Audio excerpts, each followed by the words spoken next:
বিসমিল্লাহির রহমানির রহিম। সবাইকে আসসালামু আলাইকুম। রমজানের মুবারক। আমি বাংলাদেশ যুব সংঘ থেকে আন্তরিকভাবে ধন্যবাদ জানাচ্ছি এত সুন্দর একটা অনুষ্ঠান করার জন্য। অন্যান্য রাজনৈতিক দলের আমার ভাইয়েরা যারা উপস্থিত আছেন, বাংলাদেশ জাতীয় পার্টি বিজেপির কেন্দ্রীয় কমিটি সহ সবাইকে আন্তরিক শুভেচ্ছা, আসসালামু আলাইকুম। এই পবিত্র রমজান, এবারের রমজান আমাদের জন্য শান্তি বয়ে নিয়ে আসবে। আমরা মনে করি রমজানে আল্লাহর নিয়ামত আলাদা, আর বিশেষ করে বাংলাদেশের জন্য এই রমজান তো আমি মনে করি আমাদের জন্য অনেক গুরুত্বপূর্ণ। বিকজ আপনারা জানেন রাজনৈতিকভাবে আমরা গত 17 বছর 18 বছর কি একটা পরিস্থিতির মধ্যে দিয়ে গিয়েছি।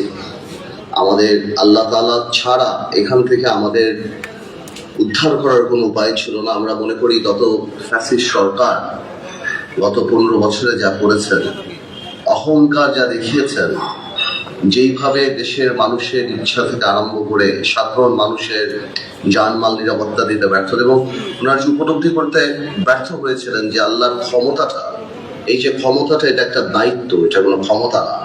এবং যে এই দায়িত্ব থেকে সরে আসবে, যে অহংকারী হয়ে উঠবে, তার চলে যাওয়াটা বা তার ডিপার্চার, তার রাজনৈতিক ফল বা পতন ঠিক এমনই হবে যেমন ভাবে দেখিয়েছেন।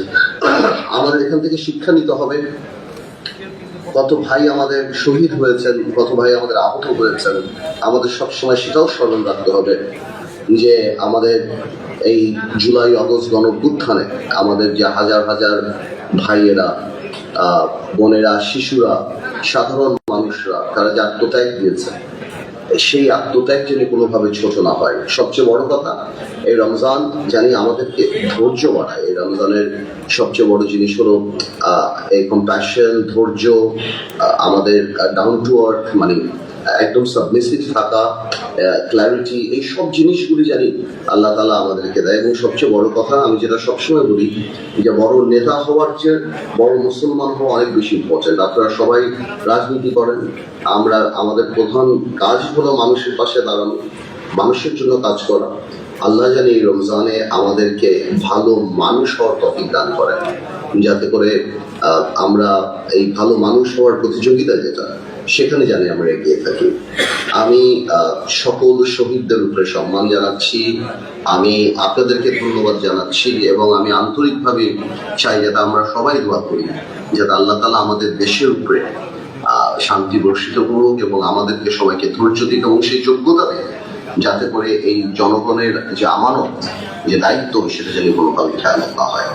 আপনাদের সবাইকে ধন্যবাদ। ইনশাআল্লাহ আবার দেখা হবে। আসসালামু আলাইকুম।